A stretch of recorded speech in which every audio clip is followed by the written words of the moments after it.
school in Hollywood.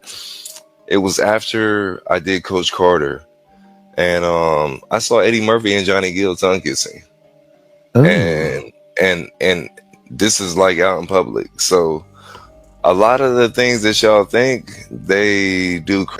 They're doing things behind closed doors, like Eddie Murphy, who knows me very well. You know, how well? Very well. You know, and what hurts me about him is, if anyone was after this meeting, and it will be filmed, they asked me, "What do you know about Eddie Murphy?" I'm not interested in destroying his life. I'm more interested in destroying his wife's life. I couldn't do that to her.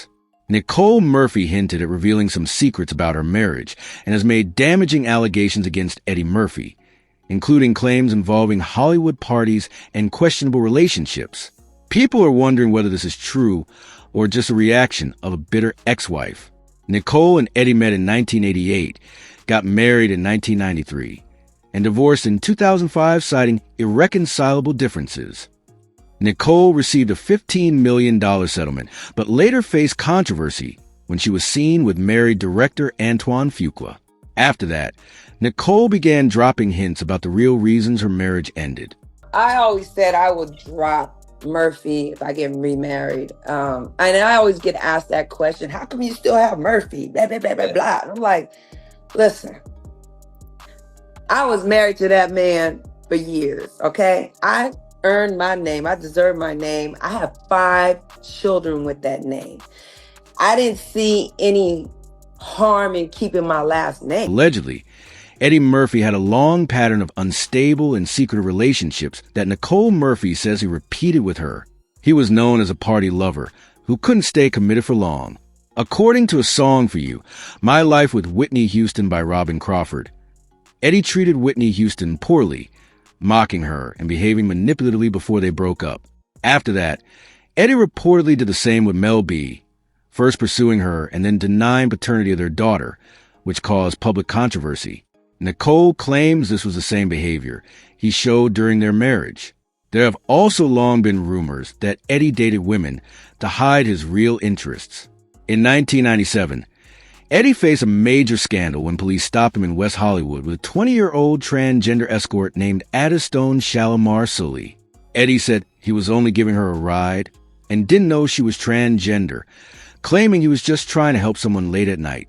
and I'm not gay, and I'm not, and that's what's weird about this, to have your sexuality question and your moral fiber question and all that, when all I was doing was trying to be nice to somebody. Eddie Murphy tells E.T. that his wife and children were out of town, says he wanted something to read and went to a late-night newsstand. He stopped here and picked up the suspected transsexual at 4:45 in the morning. He says he thought he was aiding a distraught woman. Looks like a pretty Hawaiian girl in the corner crying. It looks like she was crying. She goes, "Oh, Eddie Murphy." She noticed him at the light. She recognized Eddie Murphy. Oh my God. So I go, "What are you doing? Why are you out here working the streets so late?" She goes, "Oh, I'm on my way home. Can you give me a ride home?" Police tailed them for 2 miles before pulling him over. This incident happened about 4 years into Eddie Murphy's marriage to Nicole Murphy, making many people question how random the encounter really was.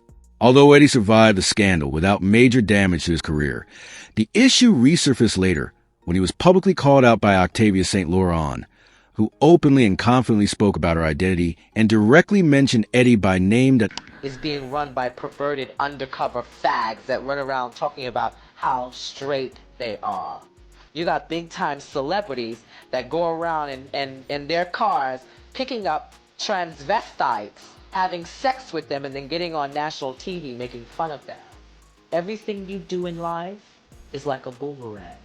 When you throw it, it eventually comes back. Octavia St. Laurent claimed she and Eddie Murphy were involved for a period of time. She said she was upset by how he treated transgender women, suggesting that he felt ashamed and tried to keep those relationships hidden. And the women that they're married to wouldn't believe a word you said about them. And these are the reason why we have to start speaking out. Because these men who are famous or straight or perceived to be these macho guys are coming out behind their wives, their children, having oral sex, being the women behind their women's back. Murphy did not directly respond to Octavia St. Laurent, but her comments sparked widespread discussion. Soon after, rumors spread that Eddie had relationships with several transgender women despite publicly denying it. There were also claims that he lived very differently in private than how he presented himself on TV, which upset many people because he had mocked gay and trans communities in public. It wasn't only sex workers linked to him. Some of his male industry friends were also rumored to be romantically involved with him, including R&B singer Johnny Gill.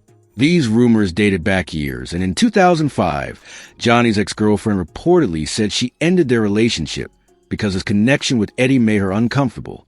Johnny and Eddie have always been very close friends, but I could not compete with their relationship. It was strange. I can't even explain it. Some insiders claim that Johnny Gill was living in a guest house on Eddie Murphy's property at the time, which led to speculation that Nicole Murphy left the marriage because she was exhausted by Eddie and Johnny's unusual bond.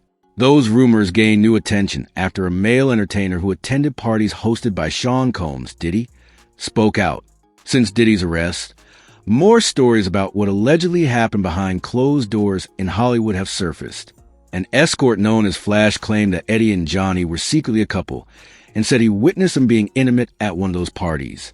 Walking down the stairs, because I was just checking out, it was in the Hollywood Hills. So I was walking down the stairs and they were kissing at the bottom of the banister, like, and I'm like, damn, the nutty professor really is nutty.